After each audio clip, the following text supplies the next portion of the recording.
Anaemia रक्तक्षय. Anaemia म्हणजे शरीरातील स्वस्थ लाल रक्तपेशी किंवा हिमोग्लोबिन याची मात्रा कमी होणे. लाल रक्तपेशी किंवा हिमोग्लोबिनची रक्तातील मात्रा कमी झाल्याने इतर अवयवांना ऑक्सिजन योग्य प्रमाणात पोहोचत नाही. त्यामुळे थकवा जाणवणे, अशक्तपणा जाणवणे, दम लागणे, त्वचा आणि नखे पिवळसर दिसायला लागणे, चक्कर येणे, हात आणि पाय थंड राहणे असे लक्षणे दिसायला लागते. आयुर्वेदात याला पांडुरोग म्हणले जाते. ॲनिमिया, रक्तक्षय किंवा पांडुरोग होण्याची कारणे काय आहेत? 1. आहारात लोहतत्व, आयर्नची कमतरता, उदाहरणार्थ बीट, डाळिंब. लोहयुक्त आहार याची कमतरता हे ॲनिमियाचा एक कारण असू शकतं. दुसरं म्हणजे व्हिटॅमिन B12 किंवा फोलिक ॲसिडची कमतरता. मोड आलेली मटकी आणि वाटाणे हे व्हिटॅमिन बी रिच फूड आहेत. व्हिटॅमिन बी अधिक मात्रात असलेले आहार आहेत. शरीरात जास्त रक्तस्राव होणे, जसे की मासिक पाळी किंवा हेड इंजुरीसारखे अपघात, अशा वेळेस अधिक रक्तस्राव जातो. त्यावेळेस होणारी ॲनिमिया, त्यावेळेस होणारा रक्तक्षय. चौथं कारण आहे हुकवर्म इन्फेक्शन, म्हणजे कृमीमुळे, जंतमुळे होणारा आतड्याचा आजार. हा संसर्ग प्रामुख्याने दूषित मातीत अनवाणी पायात चपला न घालता चालल्यामुळे त्वचेतून शरीरात प्रवेश करतो. कृमी. दूषित माती किंवा शेणमातीवर अनवाणी चालल्याने अळ्या त्वचेतून आत जातात.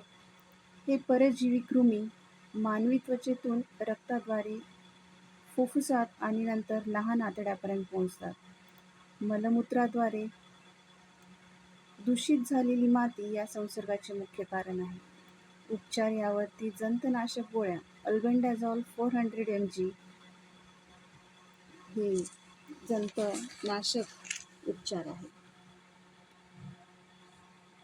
पाचवं कारण आहे रक्तक्षयाचं, म्हणजे ते अनुवांशिक कारण, जसं की sickle cell anaemia, thalassaemia. Sickle cell anaemia काय आहे ते थोडक्यात पाहू. हा एक गंभीर अनुवांशिक आजार आहे. हा आजार पिढ्यानपिढ्या आईवडिलांकडून मुलाकडे अनुवांशिक रूपाने संक्रमित होतो.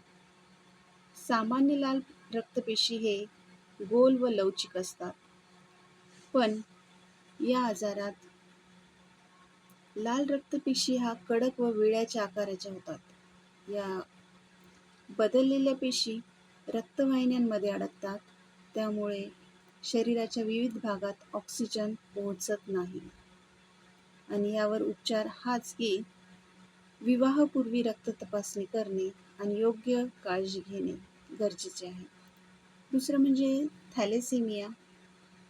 हा एक असा आजार आहे जो मुलांमध्ये जन्मापासूनच असतं आणि जन्मल्याच्या 3 महिन्यानंतर त्याचे लक्षण दिसून येतात. या आजारामध्ये बाळाच्या अंगात रक्ताची कमी होऊ लागते, कारण शरीरात योग्य प्रमाणात हिमोग्लोबिन किंवा लाल रक्तपेशी तयार होत नाहीत. गंभीर रुग्णांना वेळोवेळी बाहेरून रक्त द्यावे लागते, त्यालाच ब्लड ट्रान्सफ्युजन म्हणतात. रक्तक्षय हे सिकलसेल व थॅलेसेमियामुळे असेल तर अशा रुग्णांना शिरेद्वारे इंजेक्शन आयर्न सुक्रोज देऊ नये, कारण लोहतत्वामुळे ओव्हरडोस झाल्याने त्याचे इतर अवयवावर दुष्परिणाम दिसून येतात. गरोदरपणातील रक्तक्षय पाहूया आपण काय ते. हे मातेला तसेच गर्भाला होणाऱ्या विकृती आणि मृत्यूचे महत्त्वाचे कारण आहे. गरोदरपणात मातेला जर रक्तक्षय असेल, हिमोग्लोबिनची मात्रा कमी असेल, तर त्यामुळे गर्भामध्ये विकृती तयार होते, तसेच मातेला देखील मृत्यूला सामना करावा लागू शकतो. कारण एकूण माता मृत्यूच्या प्रमाणामध्ये 20% मृत्यू हे प्रत्यक्ष व अप्रत्यक्षरित्या रक्तक्षयामुळे होतात. गरोदरपणातील रक्तक्षयामुळे गर्भाची योग्य वाढ न झाल्यामुळे कमी वजनाची बालके जन्माला येतात. रक्तक्षय असणाऱ्या मातांच्या बालकांच्या बुद्धिमत्तेवर, शिकणे, स्मृती, ज्ञान घेणे यावर विपरीत परिणाम होतो.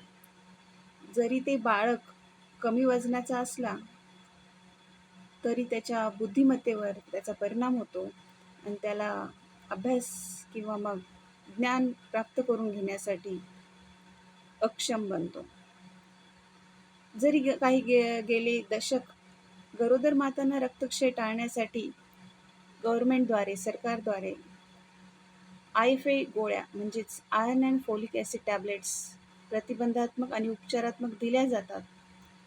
तरी देखील राज्यामध्ये 49% गरोदर स्त्रियांमध्ये रक्तक्षय आढळतोच. गंभीर उपचार म्हणजे हिमोग्लोबिन खूप कमी असल्यास डॉक्टरांच्या देखरेखीखालीच रक्त चढवणे किंवा लोहाचे इंजेक्शन दिले जाते. आणि लोहाचे इंजेक्शन हे खूप सतर्क रीतीने देणं गरजेचं आहे, कारण लोहाचं ओव्हरडोस झाल्यामुळे त्याचे इतर अवयवावर परिणाम होतो. त्यामुळे डॉक्टरांच्या सल्ल्यानेच हे गोळ्या किंवा रक्त चढवणं आणि इंजेक्शन घेणं हे गरजेचं आहे. नियमित रक्त तपासणी आणि योग्य वेळी उपचार अशा प्रकारे ॲनिमिया, रक्तक्षय किंवा पांडुरोग यावर मात केली जाते. आशा करते की आपल्याला ही माहिती नक्कीच उपयोगी पडली असेल आणि अशाच माहितीसाठी आपण या व्हिडिओला, माझ्या यूट्यूब चॅनलला सबस्क्राईब करा आणि लाईक करा. थँक्यू.